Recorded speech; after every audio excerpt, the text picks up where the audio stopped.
नमस्कार, आप देख रहे हैं एनएमएफ न्यूज। आपके साथ मैं हूं नम्रता चौधरी। योगी सरकार का एक आदेश आता है और उसके बाद पुलिस काम पर लग जाती है और इसका असर क्या होता है? मुसलमानों में हड़कंप मच गया, मुसलमान नाराज हैं। आदेश आता है कि मुजफ्फरनगर के आसपास और खुद मुजफ्फरनगर में भी जितनी भी दुकानें हैं, ढाबे हैं या फिर ठेले हैं, उन सबको नेम प्लेट लगानी होगी, यानी अपना असली नाम, अपनी पहचान उस नेम प्लेट पर लिखनी होगी। ऐसा क्यों किया गया है? क्योंकि पिछले साल या उससे पिछले साल ऐसे इक्का दुक्का मामले सामने आए थे जिनमें कांवड़ियों की आस्था को आघात पहुंचाया गया था।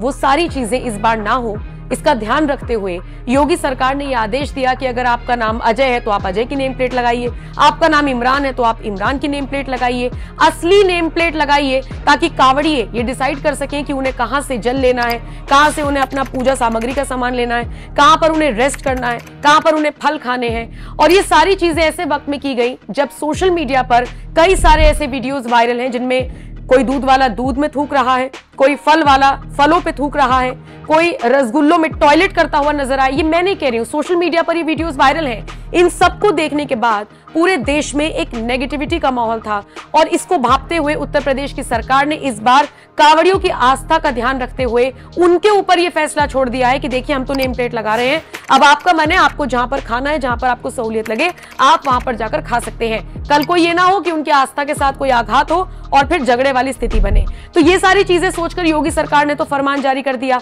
लेकिन मुसलमानों में इसको लेकर नाराजगी है। उनका कहना है कि निश्चित तौर पर अगर हमारे नाम के आगे कोई खान देखेगा तो हमारे सामने गाड़ी क्यों रोकेगा। जैसे सोशल मीडिया पर ऐसे कई बयानबाजी हुई है, कई ऐसे ढाबा मालिक हैं जिनका कहना है कि मालिक तो मुसलमान है लेकिन पूरा प्रबंधन जो है वो हिंदू है, शुद्ध शाकाहारी खाना वहां पर बनता है, लेकिन अब खान चूंकि लिख दिया गया है तो ऐसे में कोई भी गाड़ी उनके ढाबे के बाहर या होटल के बाहर आकर नहीं रुक रही है। इससे उनके रोजगार पर असर पड़ रहा है। तो ये नाराजगी मुसलमानों में देखी जा रही है। लेकिन इन सब के बीच अब जमीयत उलेमाए हिंद के अध्यक्ष मदनी ने भी सरकार से इस फैसले को वापस लेने की मांग की है।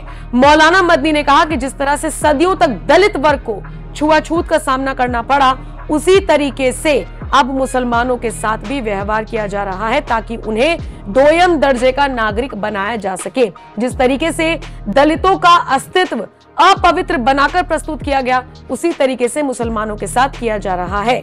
जमीयत उलेमाए हिंद के अध्यक्ष मौलाना महमूद असद मदनी ने उत्तर प्रदेश सरकार द्वारा कांवड़ यात्रा को लेकर ये जो आदेश जारी किया गया है, इस फैसले की निंदा की है। उन्होंने इसे अनुचित बताया है और इसी के साथ साथ भेदभावपूर्ण भी बताया है। मदनी ने क्या कहा, जरा सुनिए। वो कहते हैं, जिस तरह से सदियों तक दलित वर्ग को छुआछूत का शिकार बनाया गया, उनके अस्तित्व को अपवित्र बनाकर प्रस्तुत किया गया, अब मुसलमानों के साथ भी वैसा ही व्यवहार करने और उन्हें दोयम दर्जे का नागरिक बनाने की साजिश की जा रही है। इस कार्रवाई से इस देश की सांस्कृतिक पहचान, इसके नक्शे, इसकी बनावट और इसकी महानता को अपवित्र किया जा रहा है, जिसे महात्मा बुद्ध, चिश्ती, नानक और गांधी के देश में कभी स्वीकार नहीं किया जा सकता। ये फैसला व्यवहारिक रूप से एक विशिष्ट क्षेत्र में लागू किया जा रहा है, लेकिन इसके प्रभाव दूरगामी होंगे और उन शक्तियों को ताकत मिलेगी जो मुसलमानों का आर्थिक बहिष्कार चाहते हैं। साथ ही देश के दुश्मनों को इससे अपने हित साधने का अवसर मिलेगा।